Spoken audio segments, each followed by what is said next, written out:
todas as minhas práticas, todas as minhas conversas com crianças e jovens, de duas questões. É algo bem simples mesmo, mas que tem sido didático para mim.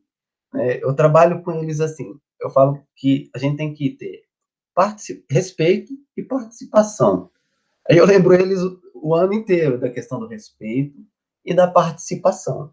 Quando eu falo do respeito, é a ideia de que todo mundo pode contribuir para um fim comum, né? E quando eu falo da participação, eu sempre falo para eles, vocês não têm que estar aqui por estar aqui, né? Não é fazer parte disso aqui, é tomar parte. O que é tomar parte? A gente vai decidir coletivamente o que a gente vai fazer ao longo do ano. E uma experiência prática nesse sentido vem ela é recente, foi no projeto Educação com Movimento, que eu tinha um aluno com um transtorno do espectro autista. E esse aluno, pela própria condição dele, enquanto pessoa, e a própria questão do autismo dele, nos colocava a seguinte situação. Ele era um menino que a gente tinha dificuldade para passar comandos dentro das atividades, ele tinha uma dificuldade de interação, e foi assim desde o início do ano. E a gente já estava prevendo que isso iria acontecer, a gente conversou com a mãe. Veja, eu tive insegurança também, né? Aquela questão da outra pergunta. E acho que insegurança todo mundo tem, né? Mas assim, acompanhado da mãe, acompanhado de outros professores que já tiveram experiência com ele, nós fomos trabalhando com ele. E aí chegou um momento que ia romper realmente com a rotina desse menino, que ia romper com o que ele vinha fazendo cotidianamente, que era a aula, que eram os jogos interclasse, que é uma atividade festiva, de gincana, que eu costumo fazer em todas as escolas pelas quais eu passo, né? E aí dentro do nosso currículo, eu, eu vi a ideia lá de uma assembleia. Eu falei, poxa, eu vou trazer essa assembleia para a educação física. Nós vamos fazer uns jogos interclasse a partir do que eles decidirem. Mas aí eu vou estabelecer 3 pontos, né? Um ponto dos jogos tradicionais, que eu vou pedir para eles trazerem né? Um segundo de um jogo que seja de criação deles, mas que tenha como princípio a participação de todo mundo, né? Assim, em termos quantitativos, né? E um terceiro que seria uma atividade que eles denominaram lá como batalha de dança, né? A batalha de dança é uma disputa entre grupos de uma determinada dança, né?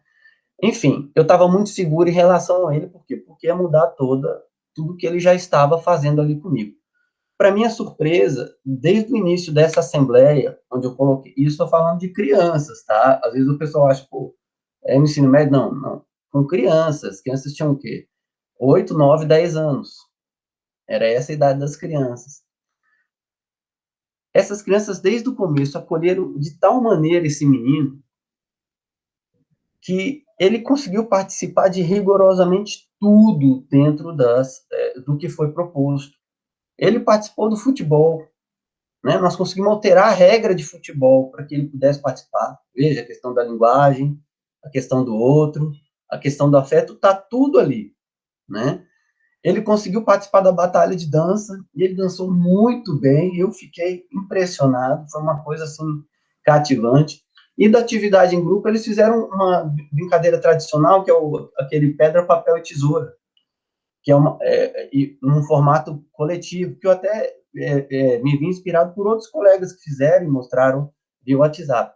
Enfim, o resultado foi tão exitoso que a mãe dele, numa reunião de professores, veio falar para mim, professor, eu queria te conhecer, né, pessoalmente, porque o seu nome lá em casa não para de ser falado. É o dia inteiro o seu nome sendo falado lá, né? Ele não sabe, ele tem dificuldade para falar os dias da semana, mas os dias da educação física, ele já prepara as coisas dele. No dia anterior, ele já prepara as coisas dele. Ele tinha dificuldade para entender calendário, tá? Mas o dia da educação física, nós não conseguimos entender como, né?